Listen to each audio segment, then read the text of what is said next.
Now, everything old is new again. America's entertainment pop culture talk show with Douglas Viviani and David Cohen. Death isn't complicated. Death's just a switch that gets flipped off. What in the hell have you gotten yourself mixed up in? Word name. Takes a certain kind of man to do that kind of thing. Hollowed out from the inside. Hard as rock. Kind of like this Quarry. I don't have much of a choice. Welcome to Everything Old is New Again. This is Douglas Viviani with the ever-impressionable David Cohen. Yes. And we are happy this week to introduce, we'll be doing that in a few moments, so the show Quarry and the creators of the show, as well as a musical consultant of note. So we're happy to really have some fun this week. We're going to spend some time exploring the new Cinemax show that, as we all know, appeared on your screens on Friday, September 9th for the first installment at 10 o'clock. Young David Cohen, introduce our guests. Yeah, I'm really excited. We have with us today three people. So let me introduce Michael Fuller and Graham Gordy first, the writing team behind the show Quarry. Michael and Graham created the show The Rec, which was set in the world of big-time collegiate football, and also wrote for the show Rectify on the Sundance Channel. And we're really excited to have them here to talk about Quarry. And also with us is David Porter, who is an internationally renowned songwriter, cornerstone of the legendary Stax Records. Really excited about that. David was inducted into the National Songwriters Hall of Fame in New York City. Wrote some of my favorite songs, legendary songs such as Soul Man, up through Getting Jiggy With It by Will Smith. So David and Graham and Michael, welcome. All right. Glad to be here. Great to be here. Excellent. Well, thanks for having us. It's a pleasure. We're going to just dive into a little quick question as to, because it's a kind of an odd, we heard a little bit, but a kind of an odd name. And I'll throw it, I guess, to Michael or Graham, whichever one you want to take this. What does Quarry mean with respect to this show? So this is Michael, and I'll and Graham will jump in and piggyback here on this. But it's first of all, the show's based on a series of books by very prolific and wonderfully talented writer Allan Collins, and so the name Quarry, the man who approaches our main character, he's his name's the Broker, and he has kind of a contract with criminals and hitmen that he employs, and each of them have, in the true sense of working in crime and living double lives, have code names, and so he dubs our main character Quarry based on the meeting location, a place where they meet up, and then the parallels between the rock quarry being hollowed out, as you heard in the intro, and hard as rock, and he's making a direct parallel between the physical location and our main characters, making a judgment of his soul in a way. And one of the things that we really explore is how much of that nickname is accurate, and how much of it is actually not what's in Mac's heart. I think, Graham, does that feel like a... Yeah, I think that sounds absolutely right. And in the novels, the other, if you sort of look up Quarry in the dictionary, the sort of third or fourth definition down is also a target. Some sort of object of someone's prey, basically. And so anyway, that's another part of it that kind of plays out over the several novels that Max wrote. Now, Max Allan Collins, who is a prolific writer, he did the Road to Perdition novels, which later became the new movie. Just so listeners get a little grasp of this, if you're not totally familiar with Tom Hanks and Paul Newman, he also took over the Mickey Spillane novels, which was the Mike Hammer character. So I want to warn everyone here that Max Allan Collins, who, from what I understand, certainly is a resident of Muscatine, Iowa, and a shameless plug here. We're broadcasting in that area on KXEL, ZWOE, awesome. and WSDR, all of which reach into that area. So we'll have to be careful because we never know. We may have a special listener looking over our shoulders here. What do you say? we would. That actually would be terrific. We would love for Max to hear this, and he's been a wonderful collaborator. This is a character that he wrote the original Quarry novel as part of the Iowa Writers Workshop back in the early '70s. So as he's fond of saying, he said it's a little surreal to have something that he wrote as contemporary now become a period piece when it's realized on screen. So, but he's been an incredibly generous collaborator in trusting Graham and I and all of the wonderful team that we assembled for the show to with this character that he's lived with for upwards of 40 years and over the course of a dozen novels. So it's really it's one that's obviously near and dear to him, but he was very generous and he's been very, very complimentary and actually wrote one of the episodes of the season. Right. And this question is for David Porter. David, can you talk a little bit about what your involvement is with Quarry? Well, the fact that the period that the series is in speaks to a time when out of Stax Records in Memphis, we had music that really, really resonated nationally and internationally, dealing on a highly emotional level. So the music is reinforced the emotions of the time and the kind of abilities to relate to the subject matter in an emotional way. There was music that was so profound coming from Motown and the like, but in Memphis you had a soulfulness that served to the uniqueness of where we were coming from, and this storyline just was a perfect set for that. Now, this storyline, just so we know, starts, I believe, in 1972 when the main character is coming back from the Vietnam War, correct? That's correct. That's right. Okay, and that being the case, I wonder, because the Fuller-Gordy team, if you will, writing team, is credited with 6 of the 8 episodes. You did say Mr. Collins did 1, and there's a young lady that does another one. But since you've done the lion's share, there must be some kind of a healthy fascination with the Quarry novels. Maybe one or both of you, Michael or Graham, could tell us what about the novels bring you to the point where you want to create the show. This is Graham. I mean, Michael and I were initially talking about a project. We were in the Rectify writers' room, and we were wanting to kind of write something on our own, and we were circling, the 70s as a decade to set it in, and we were really interested in the South. We're both from the South. I'm from Arkansas. Michael's from South Carolina. And, we were reading a lot about sort of Southern criminality in the 70s, Dixie Mafia sort of material, and then Michael actually found the Quarry novels. And once we dug in, we'd been doing a lot of research about the time and place, and then once Michael found the Quarry novels and we dug in, it was really interesting to us because as Michael said, Max wrote the first Quarry novel in the early 70s, and this is about a guy who's come back from Vietnam and kind of gets pulled into, unwillingly gets sort of pulled into this sort of criminal network. And what struck us, even though it was written in the early 70s, was that this was a guy that seemed to be suffering from PTSD. And, that was a subject that we started kind of exploring more and thinking about and talking to other veterans from the time. And, it all became this great, the combination of those things and finding the setting of Memphis.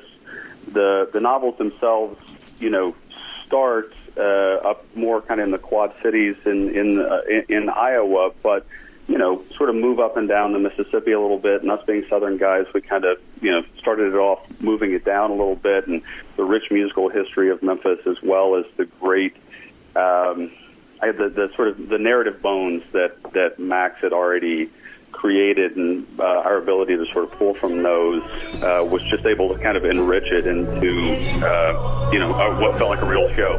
Very good. We'll be back on Everything Old is New again in a couple of moments here to continue with our discussion of Quarry. Come on back. Everything Old is New again. You're listening to Everything Old is New Again, America's entertainment pop culture talk show with Douglas Viviani and David Cohen. I'm offering you the chance to make real money right here home, doing what you did for crackjacks overseas. Prevent the spread of communism? You can research a lot about a man if you can't research his sense of humor. No, son, I provide a service. People have problems, I provide solutions. Wait, you asking me what I think you're asking me? Depends what it is you think I'm asking. My guess is, smart guy like you Welcome to Everything Old is New Again. That was cut off a little bit there, but that's a little bit of the, what would you say, titillating introduction to Quarry. And this is Everything Old is New Again. We're with Michael Fuller, with Graham Gordy, and with David Porter. We're having some fun talking about the new Cinemax show that's been on the air for last week, Friday at 10 o'clock. And certainly I'm sure they have that on demand as well. You got to check this show out from the beginning. This is something that is set in 1972 to begin with, and just to refresh our recollection, we've got, of course, Nixon versus McGovern political presidential race. You've got the Vietnam War.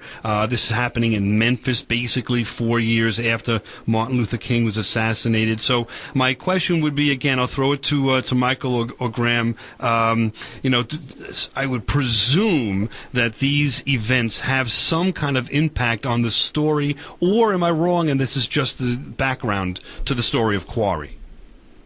No, so this is Michael, and no, absolutely. There were, it was a very deliberate choice on our part to set it in 1972, and we initially discussed modernizing it and setting it in contemporary times, and obviously we can draw on the Iraq War and veteran returning from there, Afghanistan. But what we really realized was that, first of all, it was just such a rich in amorphous time in history. There was the idealism of the 60s, but the 60s didn't really end on December 31st, 1969, as decades kind of bleed over into each other. And then, we've seen so much of the narcissism and excess of the 80s and the 70s were this kind of weird amorphous bridge between those two eras. And so, like the Vietnam War ending, the election, and as you said, 4 years after MLK's assassination, that wound was still very, very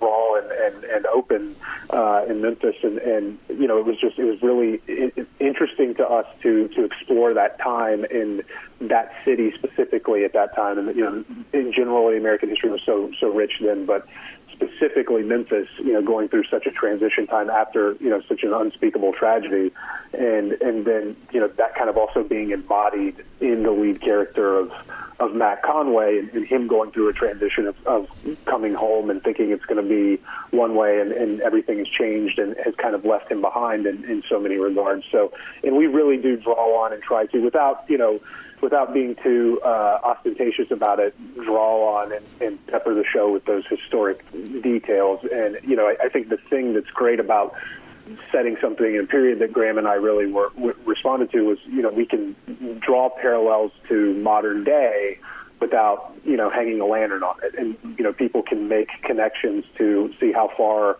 we've come since 1972 and then how far we still have to go in so many regards.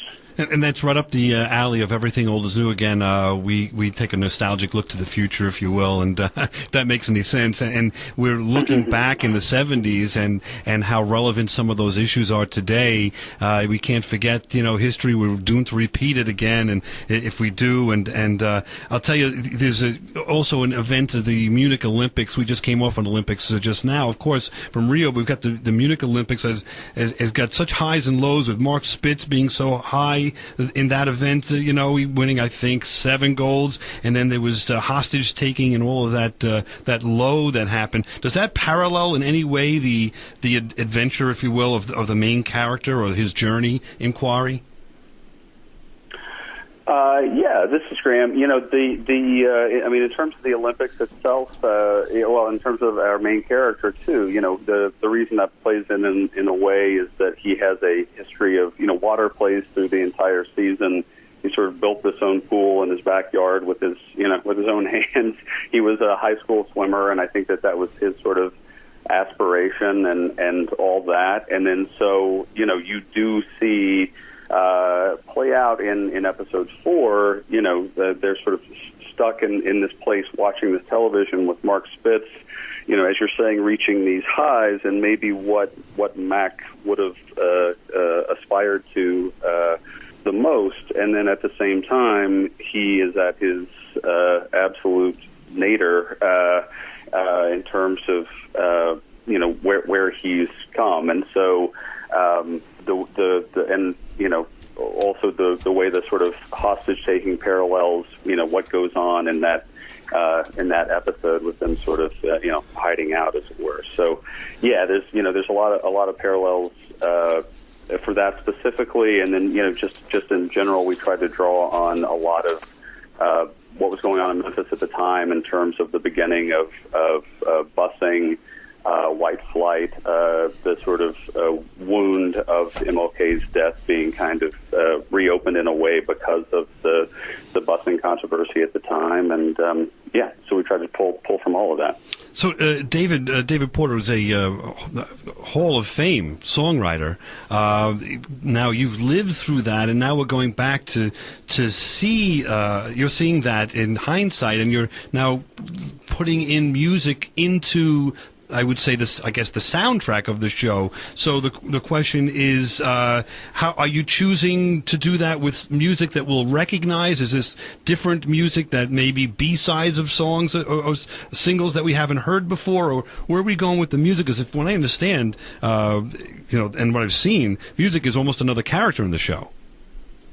Well, it is, and like guys were saying, I'm just such a tremendous fan of the writing, and certainly of Quarry and Max and all of his creations. So I wanted to be sure that I was capturing the essence musically of what I should. And music is much more than just sounds to dance to.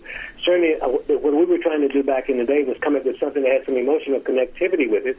Music was medicine to the mind, soul, and body, and music in 2 minutes and 40 seconds could take you on an emotional ride or take you out of your darkest hour or to a happy place. And in episode 1, Otis Redding was the main character's emotional food, and so I wanted to be sure that gave a real opportunity for the music that we were creating, which had all the emotional connectivity that we were trying to create, as well as making you feel good and even dance to. I wanted to be sure that songs, whether they were hits or not, would resonate in that kind of way.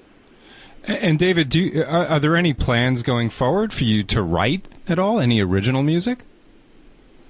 Well, right now I'm building a multi-million-dollar studio in downtown Memphis right now, and it's out of the motivation of a lot of what's going to be coming on in the future. So, yes, I'm writing and producing. I'll be in Los Angeles in a week, and it's a lot going on. And certainly this great show was a highly motivational thing for me.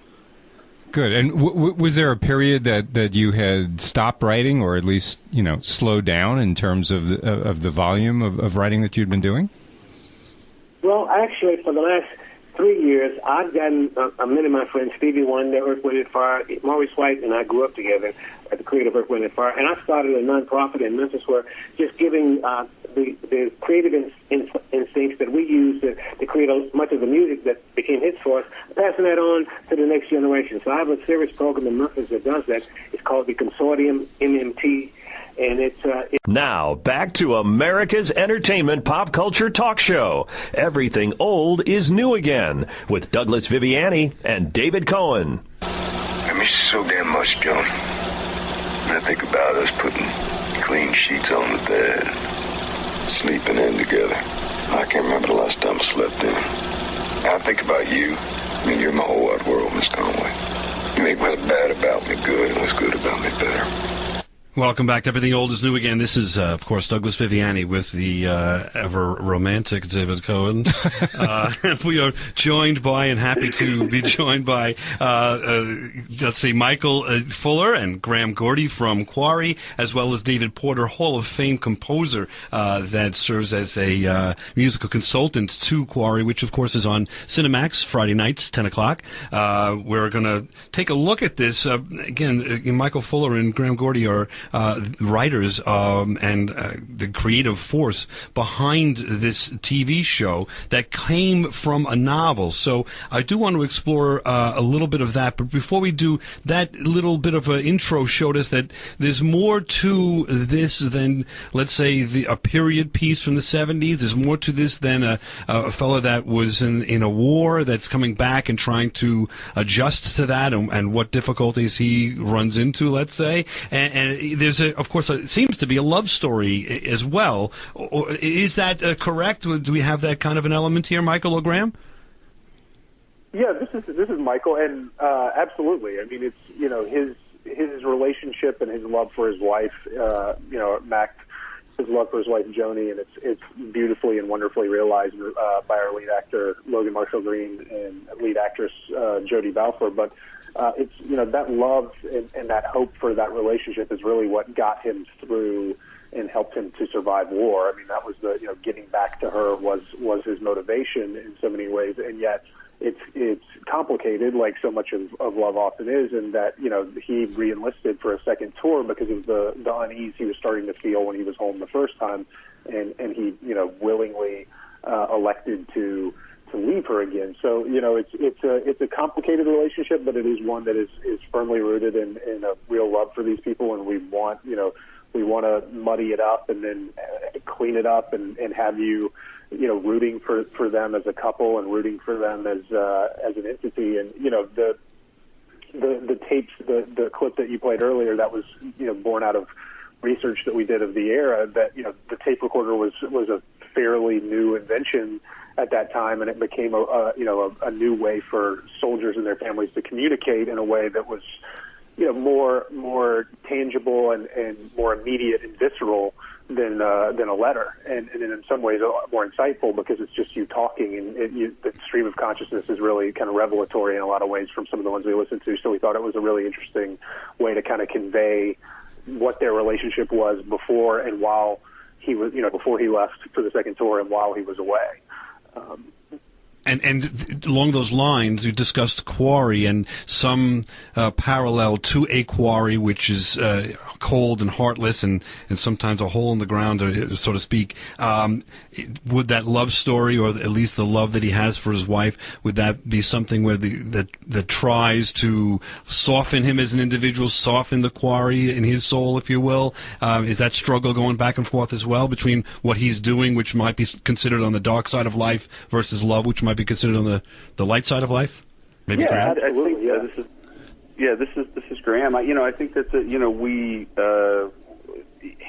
she really is the thing that, you know, sort of kept him alive emotionally to a degree while he was in the bush, in the jungles in Vietnam, and you know, it's one of those things where when he comes back, as he sort of gets pulled into a sort of domestic war, as it were, even though, you know, kind of invented and controlled by this character, the broker, she's in some ways the one kind of guiding hope of potentially pulling him out and continuing to remind him that there's some humanity left in him, that he feels, you know, that if there is emotion that he's still able to feel despite everything that he's been through over the past few years, then it's because of her. Now, David Porter, just wondering if you're attuned to this, and when you're looking for music, I presume you're presenting music that's already been recorded from back in the day that's going to be heard on the show, I guess, correct? Yeah. In some cases, yeah. In most cases, yes. Okay. But to that point, just as Gordon or Mike was saying, that emotion that the lead character was dealing with, coming from the war, confronting challenges, looking for the next day, music could get you through. As he was an emotional comfort with Otis Redding, but also in one of the scenes, we incorporated a song that Isaac Hayes and I wrote called Little Bluebird. And that's talking, the Little Bluebird is really the beauty, talking about the beauty of a female that gets someone so emotionally excited until he hopes that she will land in his nest. And so just that song was put in the mix because it speaks to how he was using that as getting him through that war, often as those jungles as Gordon and Mike were just talking about. So I was trying to find material that would also be complementary to the emotional connection for it. Little Bluebird, in the first episode, I think I may have accomplished that. At least I hope I did. So I think maybe we might be able to consider, for people that are younger, let's say, that are watching this show, they're going to hear music, and even people that have been around that may not have remembered the music, they're going to be exposed to new, I'm going to put in quotes, new music to them that may turn them on to this genre, if that makes sense. Well, Little Bluebird has been covered by some of the greatest acts out there. I mean, if you Google the song, if one were to Google it, you'd see that it's one of those standards. We originally recorded it on Johnny Taylor many years ago, but it's one of those classics, but it speaks to this storyline, in my opinion, quite well. That's terrific. Yeah. Oh, no, this is Michael. I was just going to say, you know, working with where Graham and I are huge. I mean, that was a big motivation for setting the show. And Memphis is the soul music history and how rich it is with that culture. And obviously, Dave is there's no person who's been more of a cornerstone of that, as you guys pointed out, than Dave. And even as, like, you know, people who are obsessed and huge fans of this, Dave shared so many songs that we had never heard or we had never been exposed to. So, I mean, it's just, and a lot of those ended up making it into the show, as he's pointing out. So it's really it's even if you consider yourself a connoisseur or well-versed in Memphis soul, there's new discoveries within the show. That's what I mean. I love the idea that everything old is new again. Hate to say it, but that's basically what we're saying. And if you're watching this show, you might be exposed to something that's got some vintage to it that you're going to love today. That is new again. There you go. Along those lines, I just wanted to ask, because this is, just so we're clear, this is sort of a series, like a serial of the 8 episodes, right? They might be standalone, but this is telling one long story. Is that sort of makes sense? Michael, maybe? Yeah, absolutely.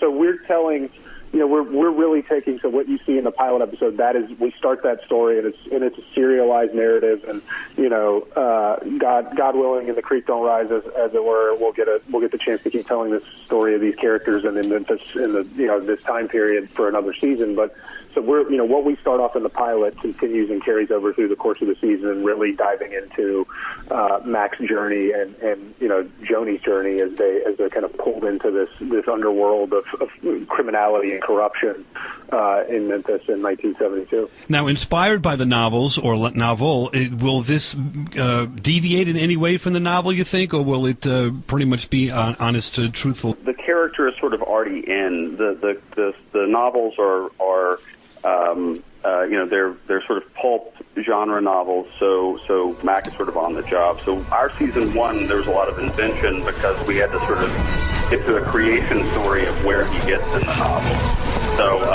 sort of starting forward, we'll be working, you know, more closely, you know, and adhering more closely to those. Excellent. We'll be back on Everything Old is New again and talk about Quarry, another section of this show. It's going to be great. Well, come on back.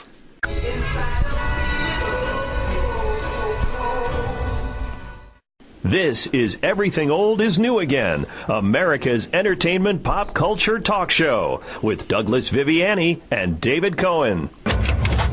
Reporting from Memphis Airport, a not-so-welcome home for Lance Corporal Arthur Solomon and Sergeant Matt Conway, 2 local Marines who were implicated but ultimately cleared in the supposed Kwanthang massacre earlier this year.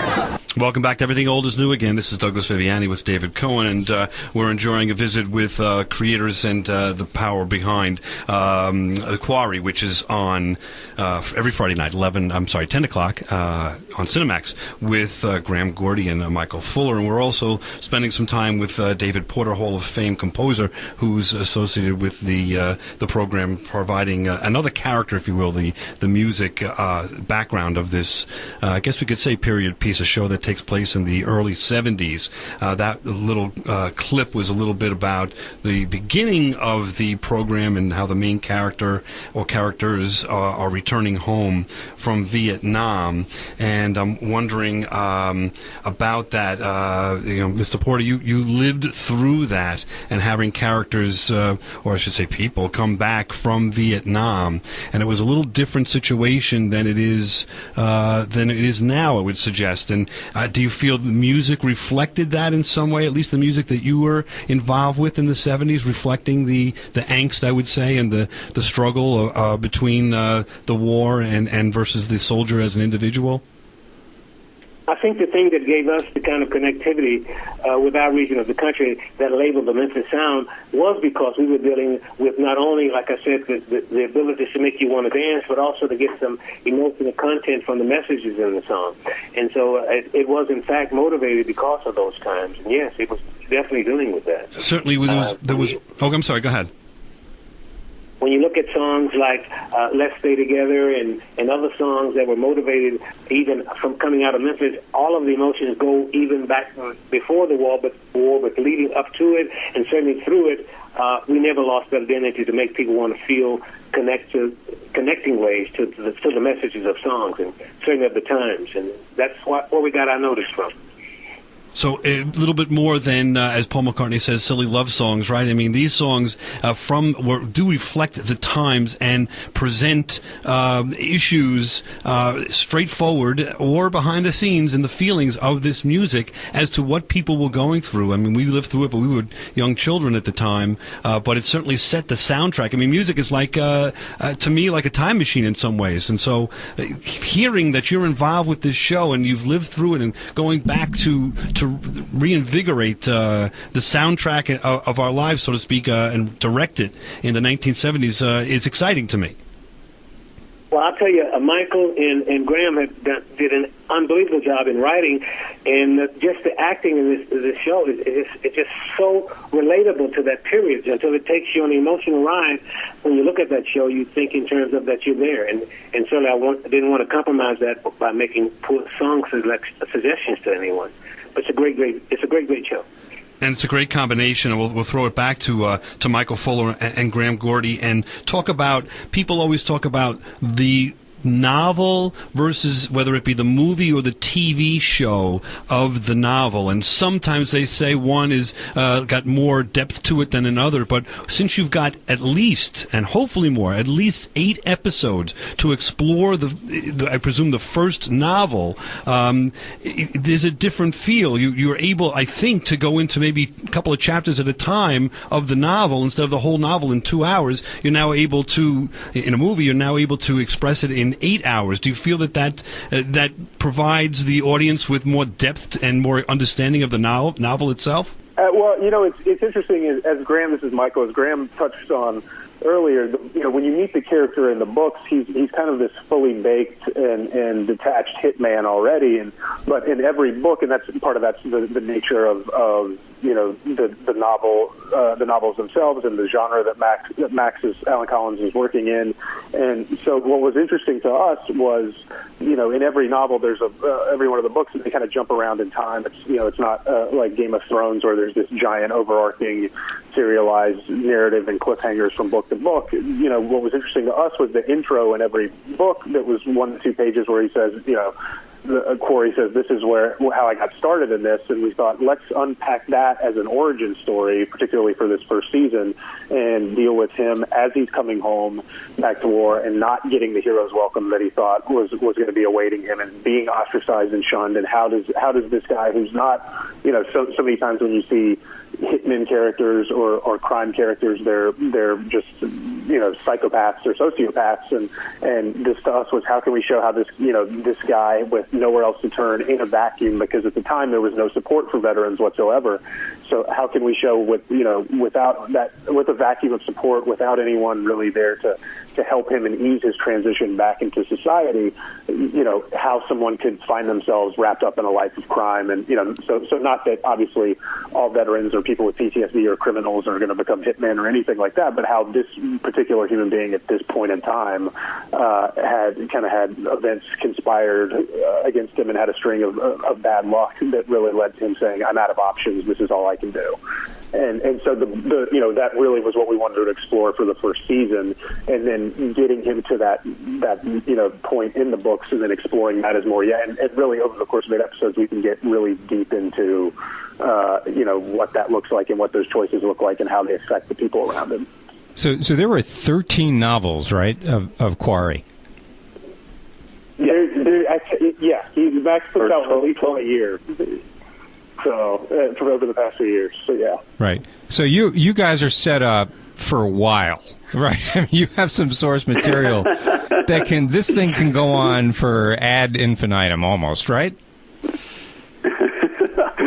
That was good. It was good thinking. My point was, it was really good thinking on your part.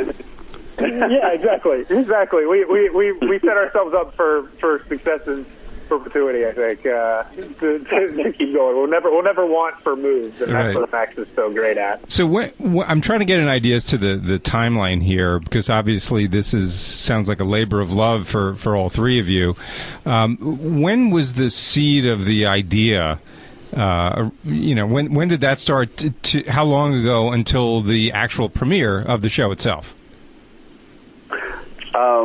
This is Graham. We were in the Rectify season 1 writers' room, so that was 4.5 years ago. 2012. Yeah, 2012. Yeah, 2012. So the initial sort of kernel of that idea, and then Michael and I we wrote the pilot, and we wrote a show Bible, and then we went into HBO, which owns Cinemax, and sold it to them, and then we shot a pilot, and then their development process is very long. They want to try to quality control as much as they can. So they ordered a second script and then a third script, and then they saw the pilot, and then they finally ended up ordering a season. So these things do take quite a long time. And I tell you, it's what do I say in this way? It was worth the wait for us, because it is honestly a show that sets a mood, places you right there, anti-hero that you will relate to and will understand at him and his buddy and what they're going through and what motivated them to take this turn. And of course, there's a love story involved as well. Not to mention this tremendous soundtrack that has been consulted with a Hall of Fame composer, David Porter. Tune in to Cinemax every Friday night at 10 o'clock. Thank you, everyone, for your involvement in Everything Old is New Again. We're so happy to have had you here. Thank you again. We welcome every time you would like. Come on our show. Well, thanks so much, guys. Honored. I'm ready for it, and just great writing on all ends will be a catalyst for that. So I look forward to the opportunity. It's just working with great people. It's just fantastic. Excellent. Once again, seriously, thank you all for being with us. Good luck with the program. Please don't forget us. You're on the media ride on the way up. We'll like to go with you. Yeah, we can do it. How about we do after Quarry show? That would be cool. Exactly. We'll have you guys can host the post Quarry show. There we go. Put a good word in for us. Best wishes, guys. Thank you, guys. Thank you so much, guys.